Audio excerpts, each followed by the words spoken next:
I was attending my court-ordered anger management class. Group session therapy.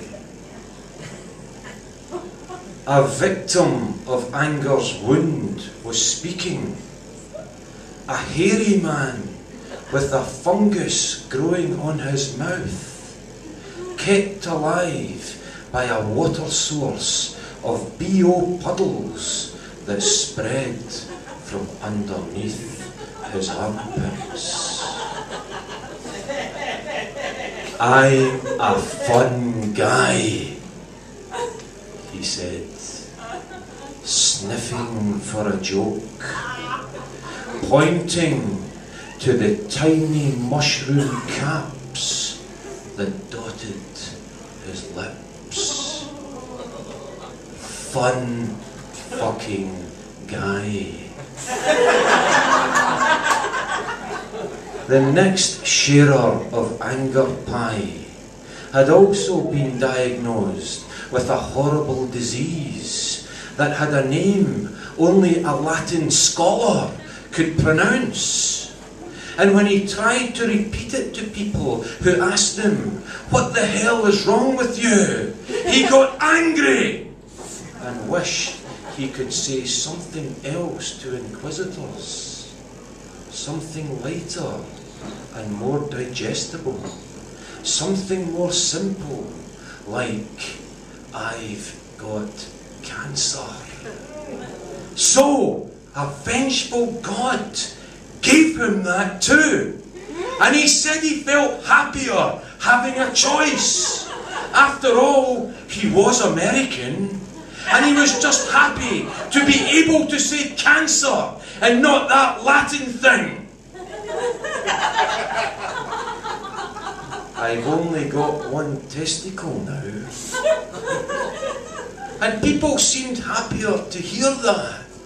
Instead of some fucking angry Latin illness like streptococcitis or whatever he'd been diagnosed with at that hospital where he'd strangled that fucking doctor with his stethoscope on hearing the news of an illness harnessed to a dead language. I'm just like Lance Armstrong now.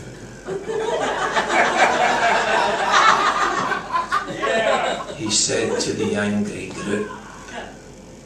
And look at him. He fucked Sheryl Crow with half a sack.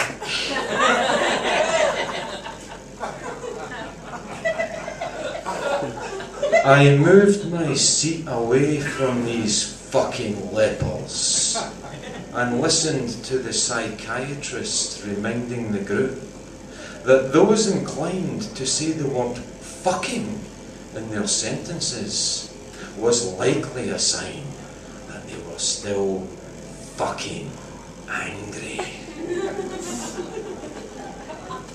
Thankfully, the next guy to speak, he was not like them, not diseased, but differently abled. And he had been condemned to the anger prison because he had overheard an asshole that owned a Greek restaurant he was eating in warn a waiter that there was a spastic in the room. He had taken a fork and rolled over to the olive dish and rammed his steel into the back of the restaurateur, prompting a suspended sentence, period.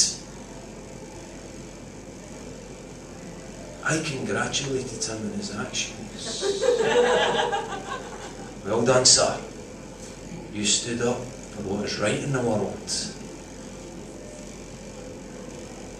There was no emergency stop in the anger elevator, but there was a panic button.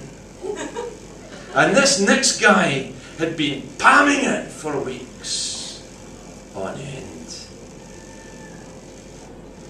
While millions laboured under hot suns. And others imagined the sexual positions of nuns and burned in hell for it. This guy had been given a cross to bear, a weight so terrible and brutal that Sisyphus himself would have been horrified by it. A bad review on Yelp. One of his photography clients, a bride, had crushed his business. She spotted him at the reception, picking his nose, then picking up crudités, which he examined and then returned to the serving platter, leaving a booger version of the IED on a slim stalk of crunchy celery. His t-shirt said it all. Yelp hates me. And he burst into tears, a reject, an outcast, despised and loathed, an abomination in the age of outrageous commentary. He had set fire to a Yelp office and was now on probation after a long stretch of the imagination in a state prison. And this included anger management classes for 3 don't say it. Years. I'm angry! He screamed. Deaf ears. He said that he'd seen a good recommendation for this class on Yelp. The psychiatrist sedated him with some powerful adjectives. And then the shrink turned and asked me to speak about my anger, and I said,